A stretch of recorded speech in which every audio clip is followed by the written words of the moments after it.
So, hi guys, sa usapin ng mga OFW sa Middle East kung saan nagkakaroon nga ng mga ah, hidwaan and iba't ibang klase ng strike. So, ito yung isa sa mga challenges na nararanasan ng mga OFW, ah, yung uncertainties. Ibig sabihin nito, hindi maiwasan at hindi control ng mga OFW yung environment na pinagtatrabahuhan nila. So, isa sa mga challenges ay yung mga katulad nito na nagkakaroon ng giyera, lalong-lalo na sa gitnang silangan. So, ito nga ang pag-strike ng Amerika dito sa Iran and ang pag-retaliate naman ng Iran, hindi sa direkta sa Amerika, kundi dun sa mga kaalyadong bansa. Ang Middle East kasi mga katropa, para yung isang magkakalapit, magkakadikit na mga lugar. So, ibig sabihin, kahit na nasa ibang bansa ka, halos makikita mo o mararamdaman mo kung anong nangyayari sa ibang bansa. And very visible yan kasi malapit sa dagat and yung mga boundaries nila is very close to one another. Ibig sabihin yung UAE, nakakonekta yan sa Saudi Arabia. Ganon din yung Saudi Arabia nakakonekta sa ibang bansa. Kaya naman, nakita natin na bakit merong strike sa Bahrain, bakit merong Iran na ini-strike nila yung Qatar, ganun din yung UAE. And hindi malabo na maaari ring maapektuhan mga katropa yung Saudi Arabia. So ibig sabihin kasi yung mga baseng militar ng Amerika is kalat-kalat. Meron silang base militar sa UAE, sa Bahrain, ganun din mga katropa sa Qatar. And meron din silang pinangangalagaan at pinoprotektahan sa Saudi Arabia, which is yung Saudi Aramco.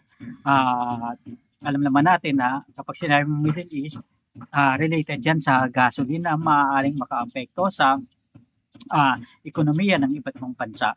Dahil dito nanggagaling yung sila yung mga bansang major supplier ng mga langis at oil na ginagamit natin, mga crudo na ginagamit sa mga sasakyan at sa pagpapatakbo ng ekonomiya. So ngayon pag-usapan natin ano ba yung mga bagay na maaaring gawin ng mga OFW para masiguro 5 bagay na pwedeng gawin ng mga OFW dyan sa Middle East na maaaring makasiguro na magkakaroon o magiging ligtas ang kanilang antas ng pamumuhay habang may nangyayari ngayon na sakuna at sabihin na natin giyera, no? So, ibig sabihin lang nito mga katropa, ito hindi talaga maiwasan. So, pero ang mga bagay na maaari gawin ng mga OFW dyan is, number one is, palaging makinig at maging informative, maging aware dun sa mga latest na information. Halimbawa na lang yung mga official announcement. Ibig sabihin nito yung official announcement galing sa Philippine Embassy. Importante yan kasi yung Philippine Embassy, sila yung namamahala sa mga manggagawa, lalong-lalo na mga OFW na naninirahan sa isang bansa. Kung ikaw ay nasa Saudi Arabia, maaari kang dumulog sa Philippine Consulate sa Jeddah, Saudi Arabia, ganun din sa Philippine Embassy sa Riyadh. Doon naman sa Bahrain, meron din ganyan, and ganun din mga katropa sa Kuwait, sa Qatar, sa Bahrain, UAE, maging sa Oman at ibang parte pa ng Middle East. Ibig sabihin nito, yung mga announcement kasi ng Philippine Embassy, ito yung mga announcement, ano ba yung contact number, sino yung kukontakin. Ikalawa is, kung sakaling magkaroon ng repatriation, alam mo kung sino yung kukontakin and paano ka makakontak.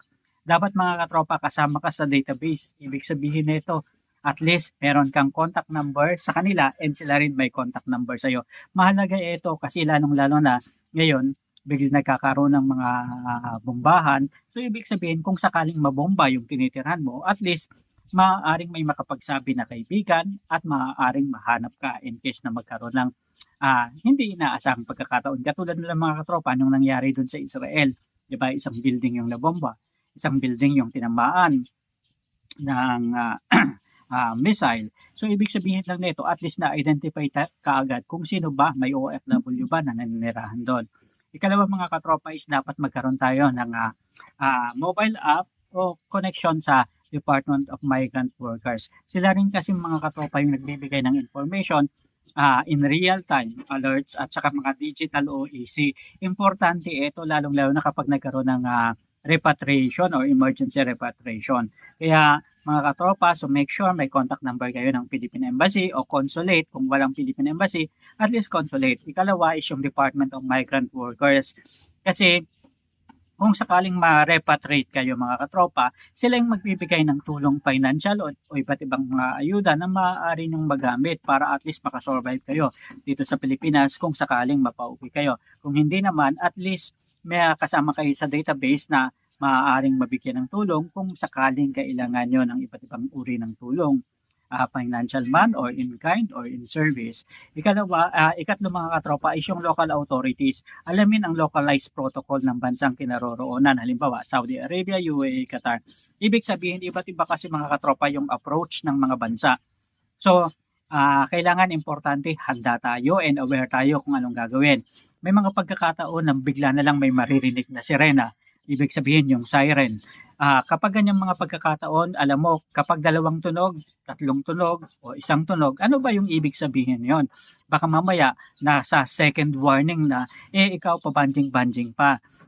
May mga pagkakataon na dapat kapag first warning, alam mo ang ibig sabihin. Kung second warning, 2 sirena, ibig sabihin kapag ganun, pumunta na sa ilalim ng building, doon sa mga bombshell, ayan, na tinatawag nila na ibig sabihin safe doon kahit nabombahin yung area, at least safe yung kinaroroonan ninyo. So, kaya importante, alam natin yung mga protocol na pinatutupad sa iba't ibang bansa. Ganon din mga katropa, kapag sinabi nating local authorities, local protocol, pwede pa ba tayong lumabas sa mga ganon? Or ano ba yung pagbibigay nila ng mga ayuda? May mga libreng pagkain ba na ipamibigay? May mga face mask ba? Usually, nag-provide ang mga iba't ibang bansa ng mga katulad niyan, lalong-lalo na yung mga emergency kits. So, importante yan na dapat aware kayo and alam ninyo kung paano yung mga sistema sa pamamahagi ng mga yan, mga tropa. And ikalawang set is ihanda ang Go Bag emergency kit. Doon sa emergency kit, napaka-importante, dapat nandyan yung mga documents natin.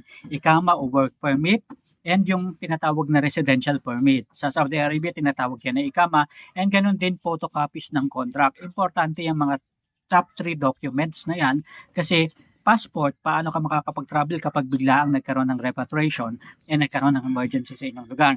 Ikalawa is yung work permit, ikama o residential permit. So, importante kasi yung mga documents na yun. Kasi, yun yung i-check sa pagsakay nyo ng eroplano, pagsakay nyo ng barko, pagsakay nyo ng kung ano mang uri ng sasakyan yung gagamitin para mailikas kayo sa isang ligtas na lugar. Kontrata para malaman na kayo ay dumaan sa tamang proseso and kayo ay certified OFW na dumaan sa Department of Migrant Workers under ng POAA o OWAMAN. And yung ikama and work permit para malaman kung saan, kanino kayo magtatrabaho. Baka mamaya, bigla na lang kayong sumama sa repatriation nang wala kayong work permit o ikama. Paano malalaman? Makokontak yung mga employer ninyo.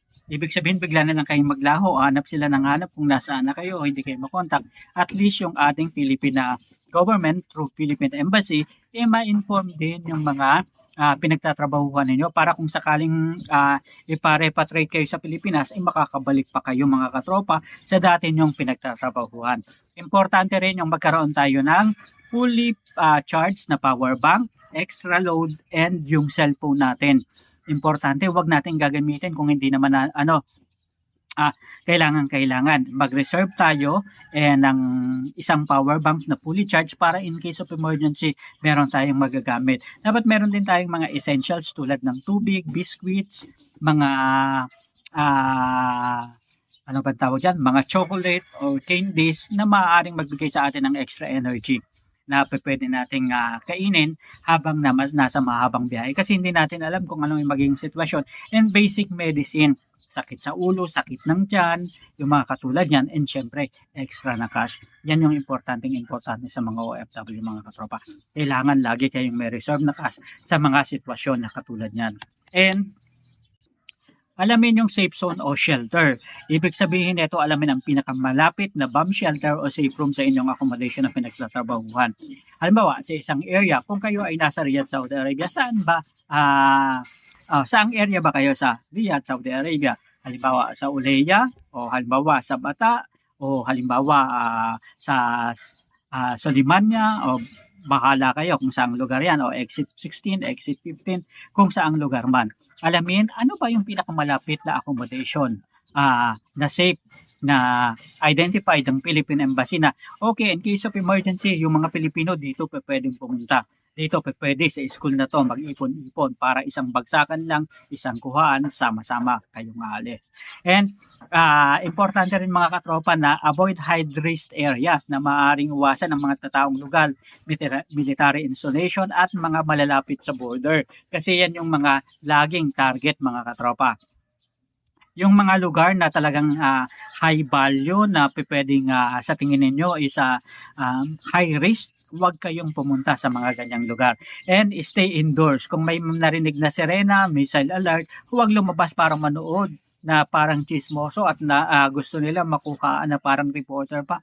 Importante mga kalopa na lagi kayo nasa loob kasi baka mamaya may mga ligaw na bala na bigla na lang matamaan kayo o dun sa pagsabog ng mga missiles may mga matamaan kayo ng mga debris nito. Kahit na sabihin yung malayo yung pinagbagsakan ng mga bomba o missile, maaaring magkaroon pa rin ito ng impact sa inyong mga gusali. Katulad na lang mga katropa yung nangyari noon sa Lebanon na talaga naman kahit sobrang layo na yung bomba, pati yung building nila wasak-wasak, 'di ba? So ganyan mga katropa, kaya kailangan importante nasa loob lang kayo ng inyong mga tahanan and lumayo sa mga bintana as much as possible. Yung mga bintana natin dapat may takip para hindi pumasok yung mga yung mga amoy ng mga galing sa mga pampasabog na paraphernalia mga katropa. And number 4 is panatilihin ang komunikasyon. Komunikasyon sa pamilya, komunikasyon sa mga katrabaho, and sa Filipino community. Importante yan. Alamin ang Department of Migrant Workers hotline para at least isang tawag lang, alam mo na. And alam mo dapat yung mapping, isave ang location ng Philippine Embassy sa inyong lugar para alam mo kung saang rota ang kailangan mag-evacuate at pupuntahan. And syempre, always, number 5, makipag-ugnayan sa employer at agency. Ganon din sa Philippine Embassy. Yung tatlo na yan, tanungin ng employer tungkol sa kanilang contingency plan. Kasi may mga employer na talagang pro-protektahan nila mga katropa yung mga nagtatrabaho sa kanila. Kahit na OFW yan, kahit na anong lahi na expat, basta nagtatrabaho sa kumpanya, talagang meron silang contingency plan. Yung tatanungin kayo, may contingency plan din ba yung embassy ninyo, embahada ninyo, and makikipag-coordinate sila doon mga katropa para at least matiyak na ligtas and siguradong safe kayo mga katropa.